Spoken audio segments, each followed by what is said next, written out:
All right, it's Mike D here from the Hot Morning Show with Becca and Mike D with a very, very special guest, man, a good friend of the station, a legend in the community, just Rhode Island's own. You don't even got to say anymore. My man, John Hope. John Hope, brother, welcome in, man. Yo, what it do? What's going on, man? I'm excited to be here, for real, for real.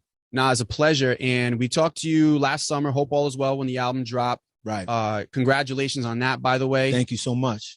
The reception was incredible. The vibes were amazing. The visuals were dope. The merch was dope. You know what I mean?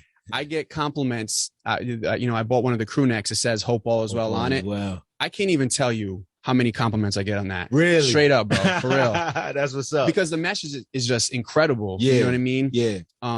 Because especially in times like this, we're fresh off of Mental Health Awareness Month. Mm-hmm. I feel like that's kind of what everybody wants, to just make sure all is well. Yeah. Make sure things are good. So important. So important. And it's one of those things where it's ongoing, right? Like we want all to be well within our lives. We all working towards something.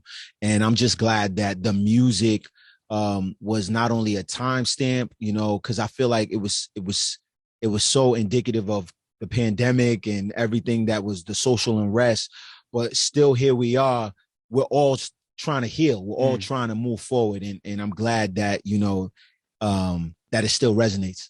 For sure, man. And I think that's something that will resonate really forever. Right. Because that's the point. That's the point, right? Is stamping that. It was a time stamp, but it's something that will last forever. Yeah. But we're going to get into more of that because, you and I have had conversations off the record about mental health and the importance of it. Yeah. But first and foremost, for those who don't know, who is John Hope? Man, John Hope is a father, first and foremost. Shout out my daughter, Hope. But I'm an artist. I'm someone who uses music and the arts to inspire people to be their best selves. You know what I mean?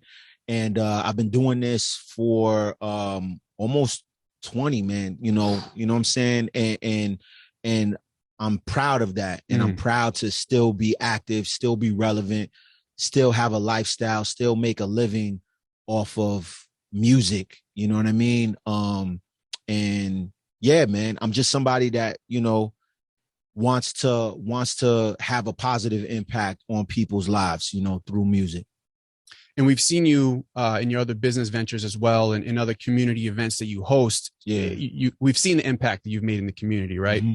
Now, would you say that music was kind of your introduction into kind of being this like community leader, somebody that people look up to?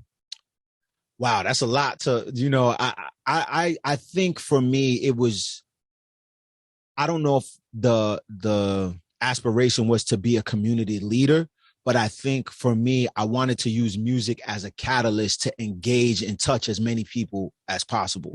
So the music was the introduction, and then it kind of expanded into,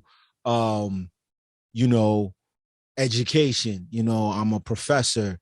I have partnerships with different districts and different organizations, through hip hop education. Then I have, Zane Butler, which is the multimedia company. And, we have the events, and, we prior to the pandemic, we were doing a $2 Flow series, which is a $2 concert series highlighting New England's emerging talent. You know what I mean? And so we had some of the most amazing artists that went on to do some amazing things. Nino Francis, Kari, Latrell James. These are guys that are really making noise. So I think it's about touch points.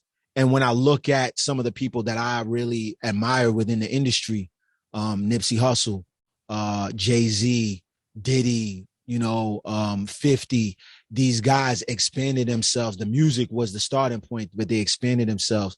But I think it was just more or less, how can I get my message through different mediums? Because some people might not connect with me through music, but they might connect with me as a host, for PC, right, and, USA basketball and things of that nature. So it's about creating touch points for people to connect with me, and then, figure out how we can grow together and how we can create that relationship. And music has a way of it reaches a part of the brain that I feel like sometimes words don't. Yeah. or sometimes actions don't. Like music can reach that. So when you first started getting into hip hop and making your own music, who were some of the artists, or what was the generation that kind of spoke to you? Man, I was such a curious kid. So I was the guy that bought any and everything. I wasn't strictly committed to the East Coast, you know what I'm saying, or New York hip hop, So of course, your Wu-Tang, your Biggie, your Tupac, your Nas, those guys.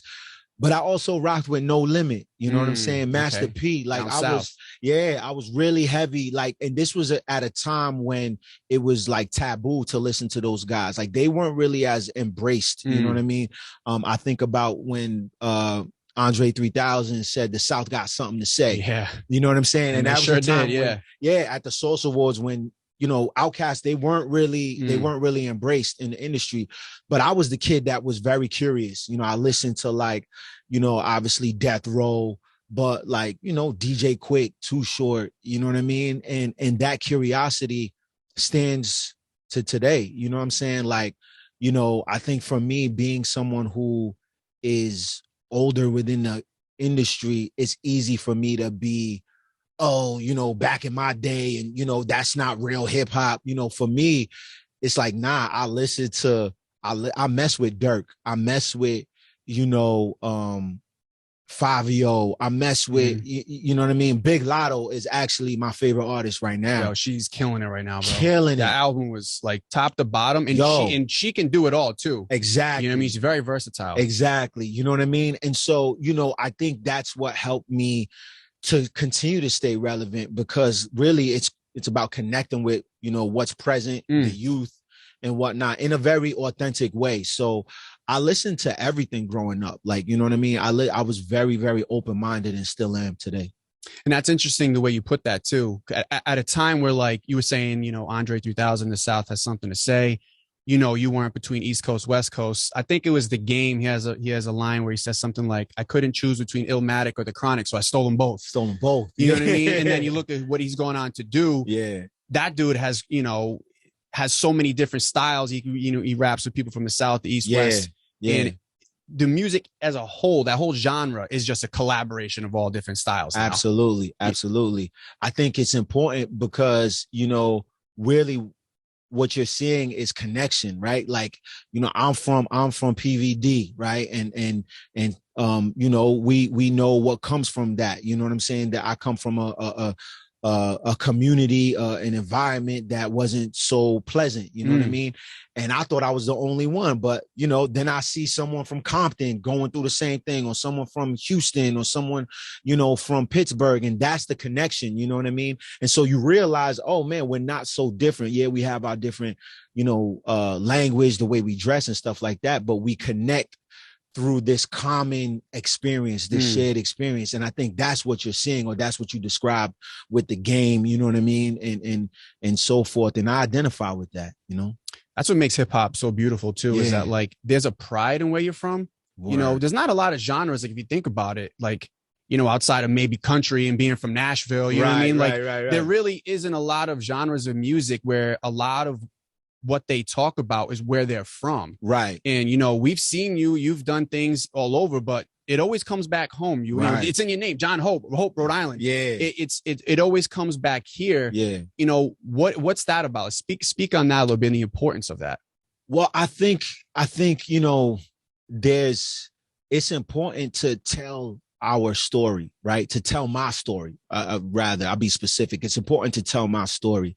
And I think starting out, there was just this unspoken rule, or this unspoken narrative that it wasn't cool to rap Providence, because at the time, there were no Providence artists. Like and what we see, the culture, that we see today was non-existent when I first started out.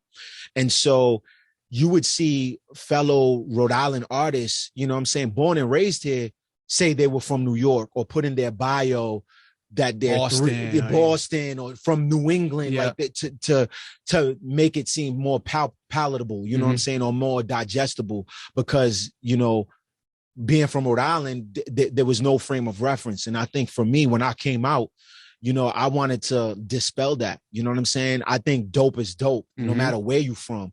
And so for me, it was just more so, how can I take this and present it in a fly way? So that was the initial reason of representing, you know, where I'm from, you know. And then as time went on, I realized, you know, that made me stand out. You know what I'm saying? Because, you know, when I would travel, when I would go on tour, people would be like, yo, where you from? Oh, you from New York? And I'm like, nah, I'm from Providence. Yeah. And then that would spark a curiosity that would lead to the music, that would ultimately lead to, you know, maybe, you know, being a fan. You know what I'm saying? So, and now, you know, you see so many artists. Now it's a thing. You know, now it's more of a collective. Now it's not so uncommon. But I think for me, it was like, yo, you know, it was more of a uniqueness that I wore, you know, to represent where I'm from. And the smallest state. It's just like, you know what I mean? Right. Like Providence, it's so funny because now I feel like it's in such a light, you know what I mean? The what do they call it? The creative capital. Creative capital. Right. You got so many, you got art, you got, you know, food. There's so many beautiful things that draw you to just a culture in general. Yeah. And I feel like now it's really being acknowledged by the rest of the country. Exactly. Yeah. You know what I mean? I don't know for you, but like when you would travel, like, I don't know, 10, 15 years ago, you say you're from Rhode Island, they just assume Long Island. Long Island. That was the thing. That, you know, you from Long Island, or like people wouldn't even know. I lived in Atlanta for a few years. And I mean, you would think like people just did not know the geography. They'd be like, oh, is that an island? They really thought it was an island. They thought it was, you know, they would just bunch it in with New York. You know what I'm saying? And so, but now that's not the case. You know what I mean? I feel like we have our own thing going on, and people, they want to come here. It's become a destination point. You know what I mean? Which is awesome. You know, that shows growth and that shows culture. You know, and I just love the variety in terms of like the artists I'm speaking to, you know, like that, you know, John Hope doesn't sound like Vic Mucker, doesn't sound like King OSF, doesn't sound like Hennessy. You know what I'm saying? So it's, and that's dope. Yeah, that's dope. But we're all, you know, sharing our perspectives on this one city. You know what I mean? And that in itself is a really dope concept, because it's like you said, everybody sounds so different. And doing the hot spotlight, which we do, you know, where we select an artist once a month and kind of highlight them and their music and their story. You know, we allow them to come in here and tell their story. I've been continuing to learn so much, and it is incredible to see. Like sometimes, you know, you hear things, or, you know, and you almost forget that they're from down the street from where you're from. Right. You know what I mean? Right. Because we listen to music and hear all day long, you know, just like you do. Yeah. And you're not really necessarily, unless you know the artist, thinking about where they're from. Right. But when you hear some of these artists, you're like, yo, I could have been at the bar next to this person yesterday. Absolutely. You know what I mean? And it's a really dope feeling. Like it's a sense of pride. I think that's the operative word, pride, right? It makes me proud to be like, oh, snap. This fly stuff right here, this dopeness is coming from where I'm coming from. And they're talking about something that, you know, that I know of, but I didn't consider this perspective. Like, you know what I mean? Or I didn't see it this way, or they did it in a real fly way. There's so many, you know, dope artists from around the surrounding areas. There's artists from CF that are, you know, Pawtucket, like doing a thing in a real fly way. So it's really dope. And the other thing about it too is that a lot of these artists, you know, some of them, you know, especially the ones we've talked to, are really early on in their career. Yeah. So their mentality is a little bit different. Right. You know, like you said, you've been doing this almost 20 years. Yeah. What's the difference making music 17 years ago as opposed to now? You're a father, you're in a different part of your life. Like how do you get in that headspace? Well, I'm much more certain of who I am. You know, a lot of the early material was me trying to figure it out. So there was a lot of, you know, I could point to where I was in life, you know what I'm saying? So it was just me, maybe not even having like a clear sense of direction in my career. You know, now when I make music, you know, I have an audience, you know, that's growing, but I know what they want to hear. You know, when I say THS, they know what I'm talking about. You know what I'm saying? It's a language, you know, so I cater to them. It's established. It's established. And I think for me, it's about legacy at this point. You know what I'm saying? Like I'm very intentional about my story, about my narrative. Right now we're being recorded, right? You know what I mean? Like 10, 15 years from now, I want someone to look back on this and be inspired and you know what I mean? Yeah. And so I'm just really intentional about the content that I create. Whereas before, I think I was just trying to figure it out.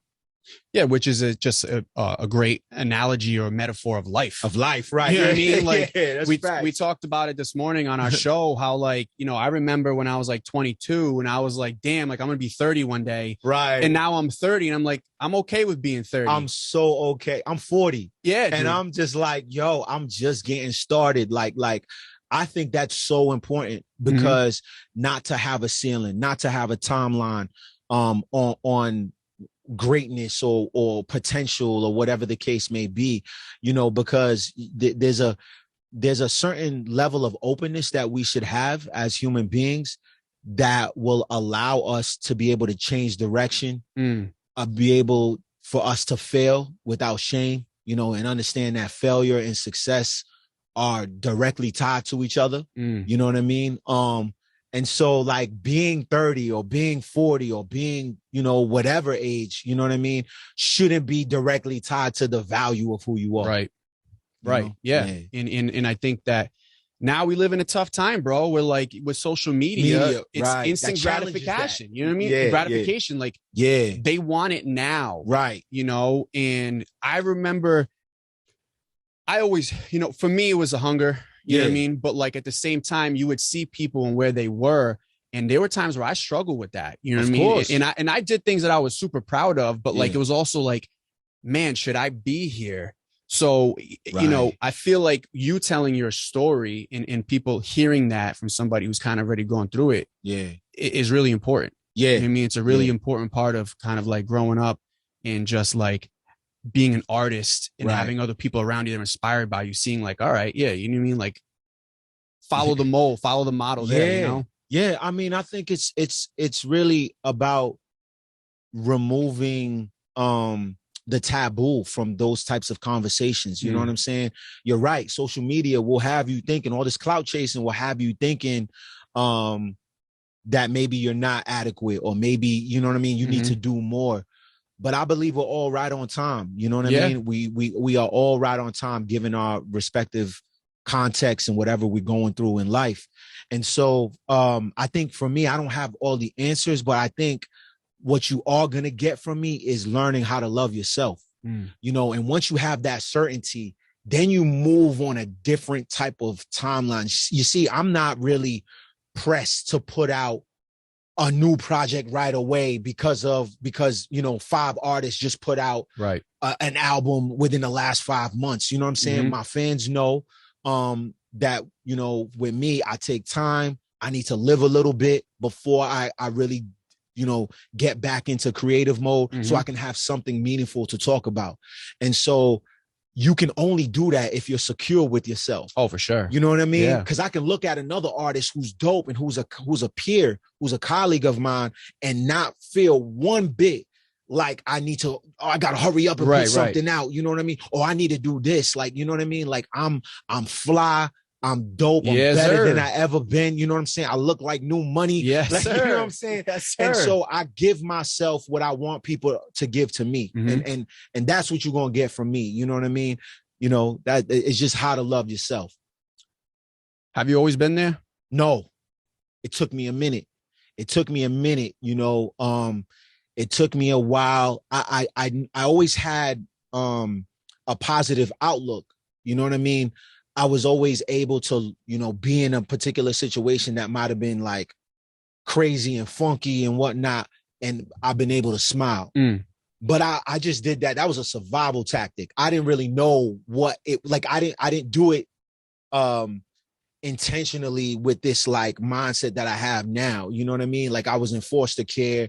I was in, different, surroundings and stuff like that.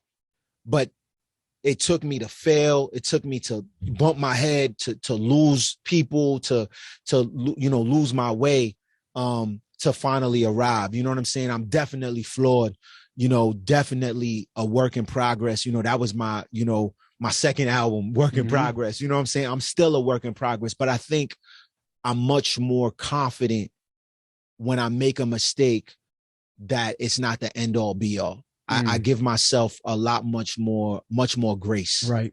And that's really important on your journey, to give yourself grace. You're trying, man. You know what I'm saying? You didn't know what you knew now back then. You know what I mean? Give yourself some grace, and it allows you to, like I posted on my IG, like, healing isn't linear. It is not. It's, you it'd be a lot easier if it was. Right? You know what I'm saying? You gonna have a great day, then the next day is gonna be the complete opposite, and that's okay. One day at a time, man. You know what I mean? And it's funny because, well, it's not funny, but I share that same thought process where the biggest enemy sometimes to yourself is yourself. 1000%. You know what I mean? Especially if you're somebody who is competitive, or you have goals and you're getting discouraged, and, it's okay. It's okay to feel that way. It's okay to feel defeated at times, because it's not forever. Yeah. And that kind of leads me to the next part, is like, hope all is well. The message was always dope. The music was incredible.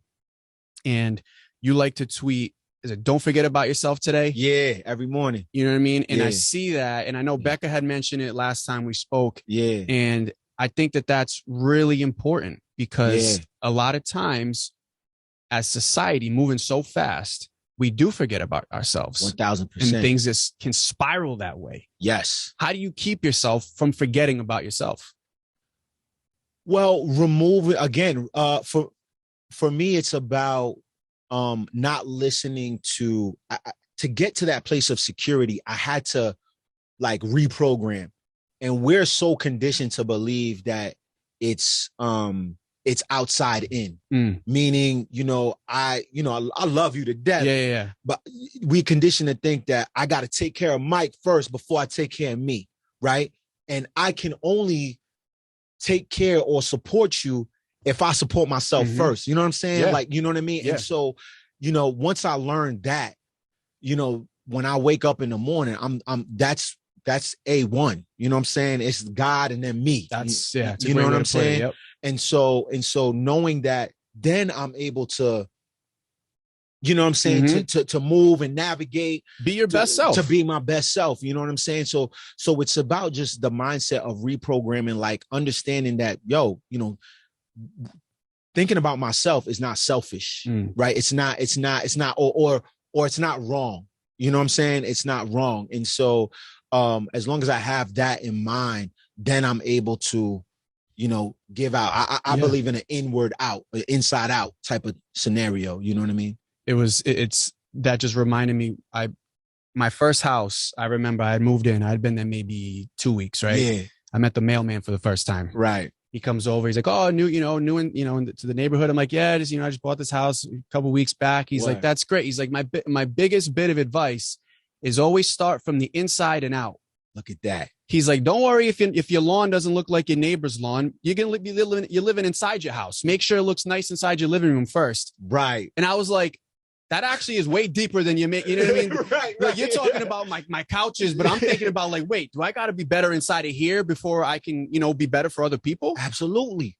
Absolutely. It's wild. It was a wild thing. It's wild because you got to look at it, right? And not to get into these weeds, but you look at Robin Williams. Yeah. This man he gave us countless moments of funny, of smiling. That'll live forever. Right? But he was not right inside. The whole time. It was tears of a clown. Yeah. Facts. It was tears of a clown. Yep. You know what I'm saying? Oh, yeah. Most recently, Will Smith. You know what I'm saying? Countless moments of trying to posit as uber positive and, almost like flawless. Like, yeah. You know what I'm saying?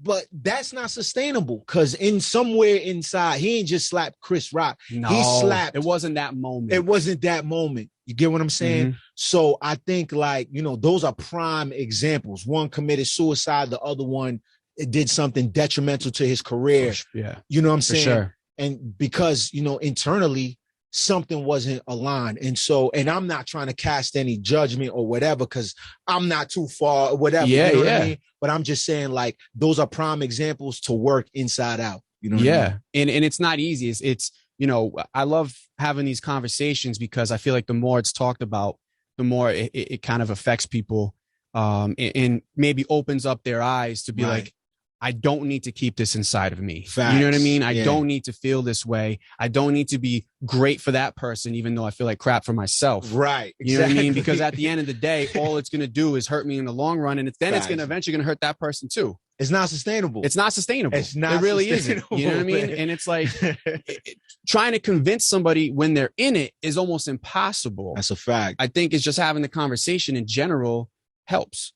Of course. And we're at a good place right now. And having conversations like this normalize, right? So someone who's listening, whether it's an artist or a listener or somebody, you know what I mean? They're watching and listening to this, they're going to feel like, okay, like I'm not the only one. I'm all right. I'm all right. You know what I mean? It's okay. So I think the more we normalize these types of conversations, normalize failure, normalize, you know, not having it all figured out, you'll be all right. You know what I mean? For sure, man. And, you know, I know that you're definitely been, you know, a voice in that sense. And you know, we're trying to continue that here at Hot 106 as well.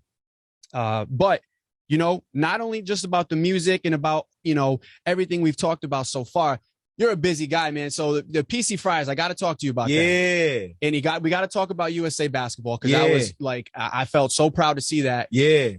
That's got to be a lot of fun for you because you love ball. Man. And then you're in the arena and you're like just out there having a blast. What's that like, man? Man, it's particularly this year. Shout out to the PC Fries, man. Coach Cooley, the whole staff, you know, to be able to have that whole other side of my career. You know, I've been doing it for a lot of seasons, and then to culminate this past year, to incredible. I mean, just I can't really put it into words. The way that Friartown, aka the Dunkin' Donuts Center, was just so electric every single game. Bro. Like to the point where it was noticed nationally. Everybody was like, yo, the dunk looks crazy. The dunk was like, you know what I mean? So we're talking about in the same conversations as Shashevskyville, you know, UNC, Cameron Crazies, all that. You know what I'm saying? And for me to be the person to facilitate that alongside DJ Finesse, you know what I'm saying? To have the autonomy to be able to do what I want. Like, you know what I mean? I'm bringing hip hop in there. I'm bringing that energy, that spirit, you know what I'm saying? It was just phenomenal. To be able to win the Big East championship, crazy. You know what I mean? And see what they did, go to the Sweet 16, and to know that I was a part of that.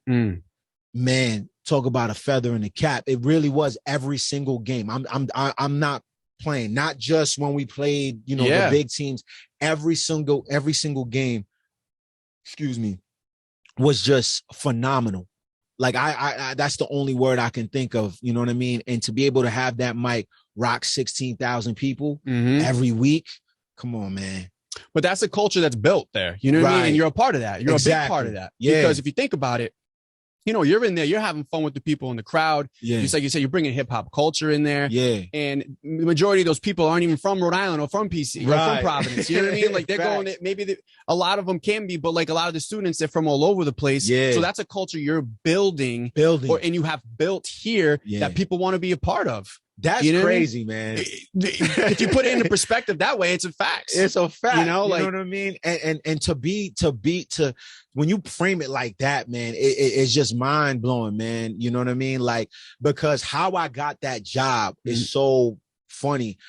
I was booked there to perform at their Midnight Madness years ago. And I rocked it. 3,000 people.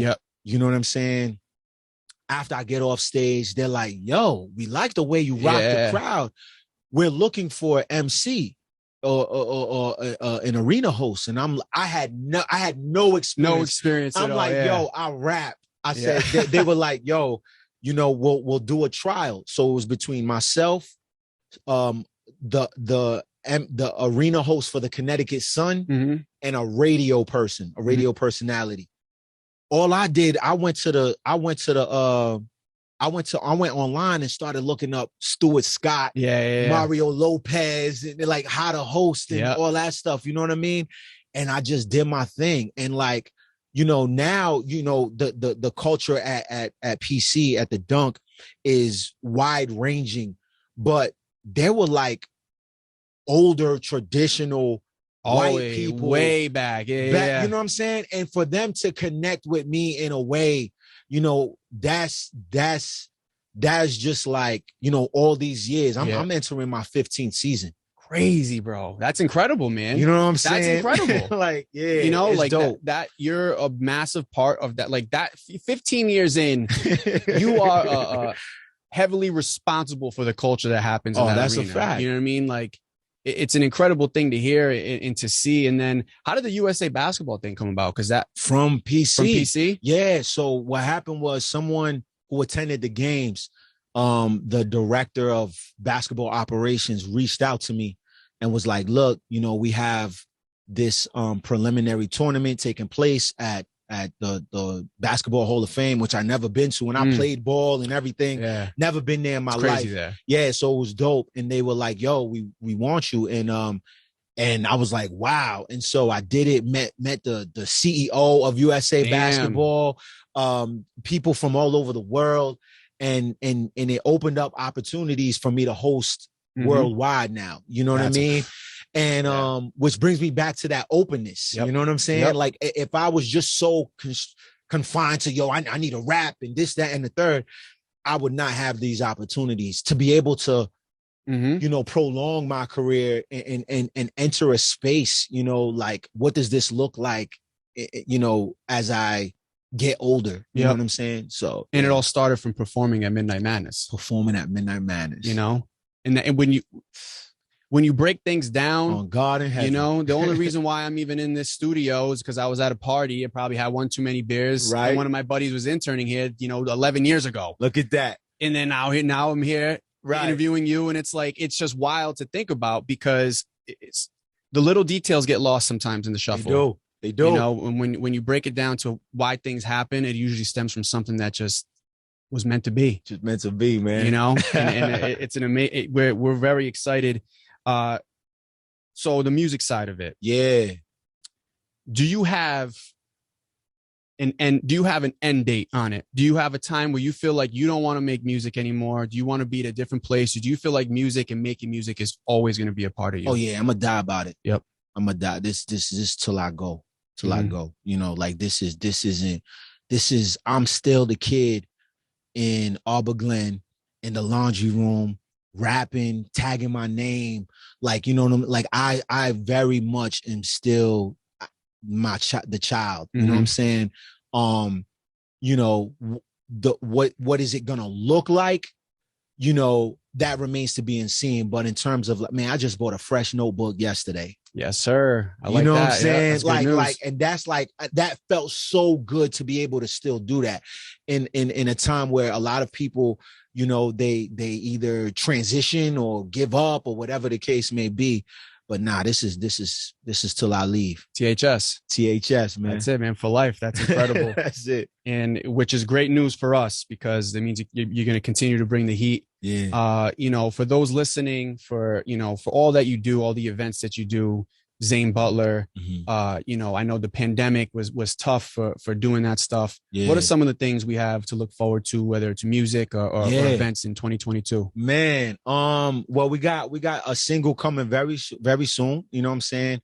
It's called Just a Piece. Very timely too. You know, it's crazy how it's just very timely, even though I wrote it completely, you know, separate of what's going on.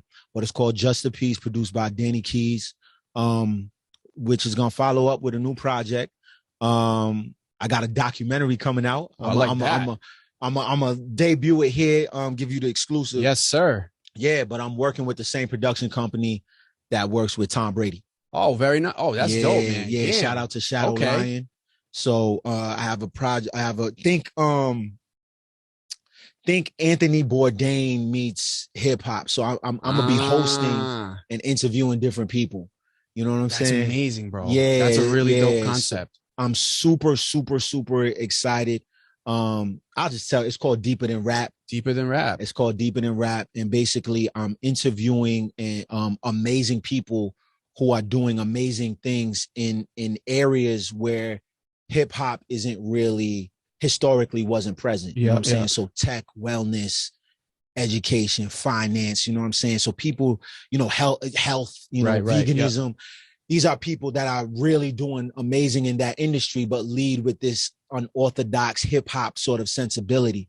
And so I'm interviewing them, you know, like a Anthony Bourdain or Guy Fieri. So this is like, you know, I'm going to another city and stuff like that. So I'm really, really super excited about that. I gave Hot 106 the exclusive. Yes, so, sir. You know what I'm saying? We so appreciate that. That's how this looks like as we get, you know, when I look at Snoop, when I look at Nas, when I look at Jay, when I look at, you know, Griselda, you know, these are guys that are in my or older age range and still very much active. So that inspires me, and that's kind of where I'm going. You know what I mean? That concept is amazing. You know what I mean? And I think at a time where like people love knowing the stories, right? You know, it's not just about the art anymore. It's more about knowing the whys and the whens and the hows. And I think that's a really, really dope concept, man. I'm really excited for that. For real. I can't wait, man. Deeper Than Rap, man. Deeper Than Rap. Well, you know, obviously we're going to have to follow up closer to that coming out. And obviously the single too.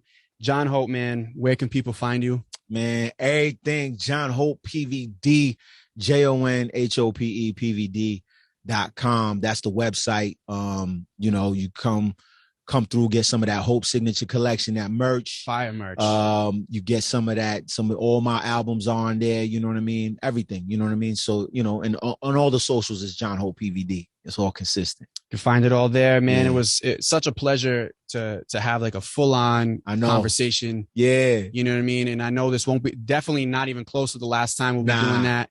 And we look forward to everything you have coming. John Hope, my brother, thank you very much. Man, thank you.